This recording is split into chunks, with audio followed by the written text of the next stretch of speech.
संप्रदाय के अनगिनत लोग चिंतित थे और सहज रूप से स्रोत की ओर अपनी निगाहें घुमा रहे थे।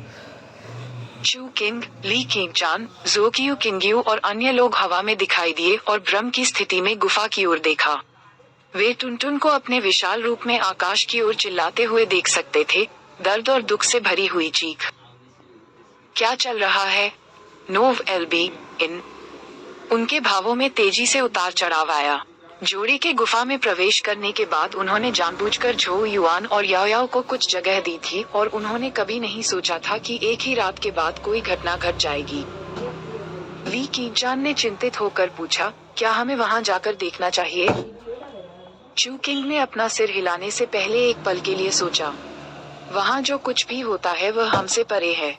केवल एक चीज जो हम कर सकते हैं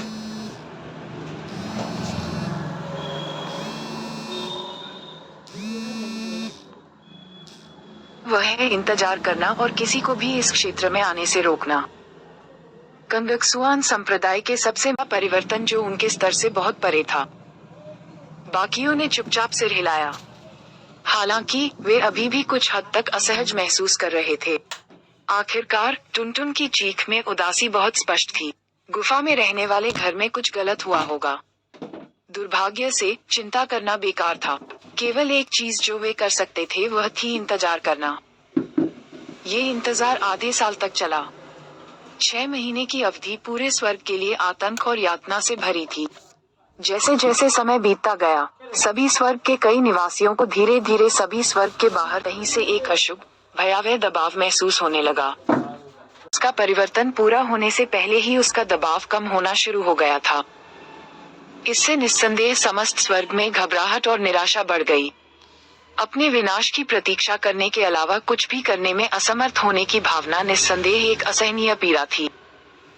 कई लोग निरंतर भय का सामना करने में असमर्थ रहे और अंततः उन्होंने अपना जीवन समाप्त करने का निर्णय लिया। कुछ समय के लिए सारा स्वर्ग लाशों और हताशा से अटा पड़ा था। कंगक्सुआन संप्रदाय सर्वस्वर्ग का केंद्र बिंदु बन गया था। यहाँ तक कि 4 प्रमुख संप्रभुओं ने भी ओमेगा श्राइन को छोड़ दिया था और यहाँ निवास किया था।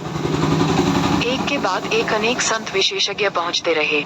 इस तरह की भव्य व्यवस्था ने कंगक्सुआन संप्रदाय की लोकप्रियता को कुछ समय के लिए अद्वितीय बना दिया। 4 प्रमुख संप्रभुओं जिंगलुओ, कांग युआन, डीलोंग और ची जी के नेतृत्व में कई विशेषज्ञ गुफा आवास के आसपास के पहाड़ों पर चुपचाप बैठे थे। जब वे उस गुफा की ओर देख रहे थे जिसे किसी अदृश्य भयानक शक्ति ने सील कर दिया था, तो उनकी निगाहें बेचैनी, चिंता और आशंका से भर गईं। टुनटुन निश्चल भाव से गुफा के बाहर लेटी हुई थी, मूर्ति की तरह निश्चल, अत्यंत निराश दिख रही थी। ऐसा प्रतीत होता है कि अंदर एक अत्यंत भयावह शक्ति पनप रही है, एक शक्ति जो अपने चरम में तीसरे देवता से भी अधिक शक्तिशाली है। जिंगलुओं की आंखों में चिंता और आशा की झलक थी। हालांकि उन्हें नहीं पता था कि गुफा में क्या हो रहा है, लेकिन भीतर की मंथन शक्ति ने उन्हें रेगिस्तान में नखलिस्तान देखने जैसी खुशी का एहसास कराया। लेकिन पवित्र ईश्वर भी तेजी से शक्तिशाली हो रहा है, कैंग युआन ने आह भरी।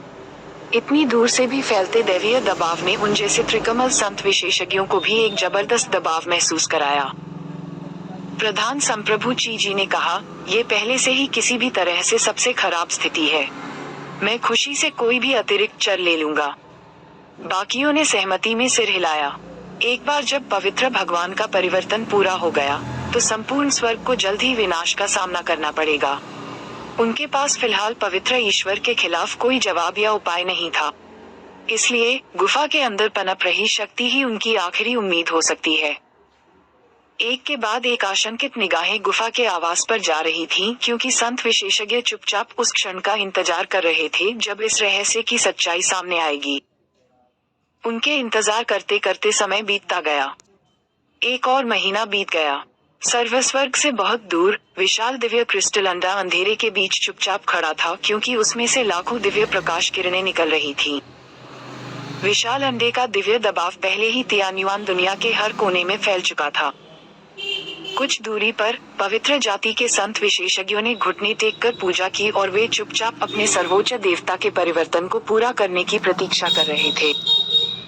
यह एक निश्चित क्षण तक जारी रहा। जो कुछ रहस्यमयी बड़बड़ाहट जैसा लग रहा था वह अचानक सुनाई दिया। हालांकि यह नर्म था, यह एक पल में पूरे तियान्युआन विश्व में फैल गया। पवित्र जाति और सभी स्वर्ग निवासियों ने रहस्यमय ध्वनि सुनी जिसमें एक अवर्णनीय दबाव और स्वर था। हालांकि जब पवित्र जाति ने ये ध्वनि सुनी तो वे उत्साहपूर्वक प्रणाम करते हुए अनंत आनंद से भर गए। दूसरी ओर समस्त स्वर्गवासियों के हृदय में तीव्र भय उत्पन्न हो गया। उन्हें लगा जैसे वे पागल होने वाले हैं, जिससे अनगिनत लोग चीखने लगे और जमीन पर लौटने लगे। ताई एमाई और अन्य सेक्रेड रेस सेंट विशेषज्ञों ने रहस्यमय शोर की उत्पत्ति की ओर उत्साहपूर्वक देखा। वे जानते थे कि यह एक संकेत था कि पवित्र भगवान का परिवर्तन पूरा होने वाला था। हम अपने भगवान का स्वागत करते हैं। उन्होंने श्रद्धापूर्वक प्रणाम किया। ओम। विशाल अंडे से चमकदार दिव्य प्रकाश धीरे धीरे कम होने लगा। लंबे समय के बाद सारी रोशनी पूरी तरह से अंडे में वापस आ गई क्योंकि दरारें धीरे धीरे दिखाई देने लगी और बढ़ने लगी। ओह, अंडे से हल्की सी बुदबुदाहट की आवाज आ रही थी। वह तेजी से ढहने लगा, जिससे उसके भीतर की आकृति उजागर हो गई। आकृति ने अपनी सारी दिव्य रोशनी वापस ले ली थी, किसी को भी बाहर नहीं निकलने दिया। उनका शरीर परम शक्ति से प्रवाहित होने वाली सबसे उत्तम रचना प्रतीत हो रहा था। पवित्र भगवान के मूल रूप से काले बालों का आधा हिस्सा सफेद हो गया था। इसी तरह उसकी भौहों के बीच की काली आंख भी अब यिन यांग प्रतीक की तरह आधी काली और सफेद हो गई थी, जिससे यह असाधारण रूप से रहस्यमय दिखाई देती थी। उनकी त्वचा दिव्य प्रकाश प्रवाहित हो रहा था, जिसमें इस दुनिया के सभी रहस्य समाहित थे। एक नजर किसी की भी आत्मा को वैसा महसूस कराएगी मानो उसे टुकड़े टुकड़े कर दिया जा रहा हो। एक ऐसा प्राणी जिसे सीधे तौर पर नहीं देखा जा सकता और न ही उसका अनादर किया जा सकता है। यह एक देवता था। हालांकि अभी भी एक कदम है जो मेरी वर्तमान शक्ति को पैट्रिक ड्रैगन से अलग करता है। मेरी वर्षों की योजनाएं व्यर्थ नहीं गई हैं। पवित्र भगवान को अपने शरीर के भीतर विशाल दिव्य शक्ति का संचार होता हुआ महसूस हुआ। उनकी शक्ति पहले से बिल्कुल अलग स्तर पर थी। वह इस परिणाम से स्पष्ट रूप से बहुत संतुष्ट थे।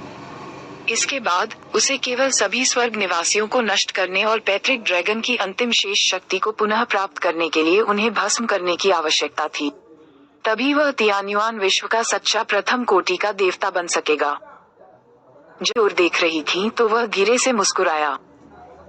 आओ पूरे स्वर्ग का विनाश शुरू करें।